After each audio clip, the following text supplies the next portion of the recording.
Welcome to another Monday with Marie. I'm so excited to be with you this beautiful Monday and to give you an update on my productivity. Well, I haven't been doing that great. So the truth is that I have been not so good on the using the methods that I know to be beneficial for me. So for example, this past week, every time my timer went off when I was doing the Pomodoro method, I may have hit the snooze and kept working. So that is something that I really shouldn't be doing because the whole purpose of that is to really get up and have some movement and help me be more active and also help my brain reset. So truth, not so good on that. So this week, that is really what I'm going to be working on is really, not hitting that snooze when it's that time. So that's pretty much it for my productivity, which hasn't been very productive this week. So this week, hopefully, will be better.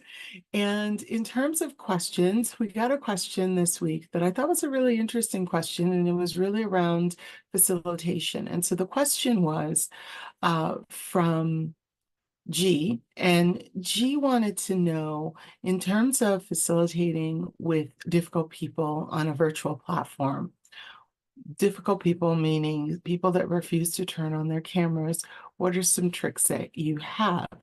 I've got plenty of tricks, and actually I purposely am doing this background for one of those tricks.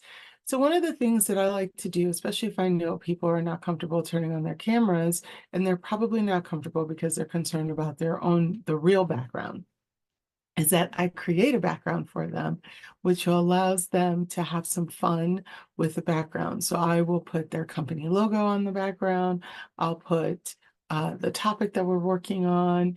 Let's say they did a DISC assessment, then I would put their style and send that to them. And then I would say, hey, put this, this is your background for the meeting. We're going to be using these backgrounds. So then that way they know they need to get dressed appropriately. And as I say, have their hair and makeup done, and then they'll be able to use the background. So that's one way that I'm able to use a background to make it more interactive. The other thing is I like to use whiteboards, and there are many whiteboards that you can buy at Dollar Tree. And they're not really a dollar, they're $1.25 now. I have judgment around that, but because the store is called the Dollar, but whatever. Anyway, that's a good one that you can use. That's really helpful. So you get them to write the answers, do different quizzes, and then have them use their paddles in order to answer the questions. This forces people on camera in a way that doesn't call them out, but makes them understand that they're going to be on camera so they can prep for it.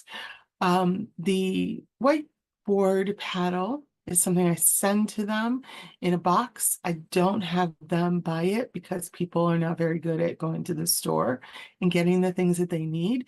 So don't anticipate that they'll do that. But if you send them a box with all the supplies, with a note explaining when and how you're going to be using it on camera, that's going to be really helpful. And that's my biggest tip when it comes to facilitating. We do a facilitating class, and we actually send the box to people of what they need for that class in hopes that they recognize that that's what they're going to be using it for. And also that's what they're going to need for those meetings. But the key here is that you can even have them create a cool background. People can do it on Canva. And so you can make that a pre-homework assignment. If you don't want to take the time to make those backgrounds, have them do it. So with that, I hope you have a great Monday, and I will see you next week with another update on my productivity and another question. So, G, I hope I answered your question, and I hope that was helpful. Have a great day, guys.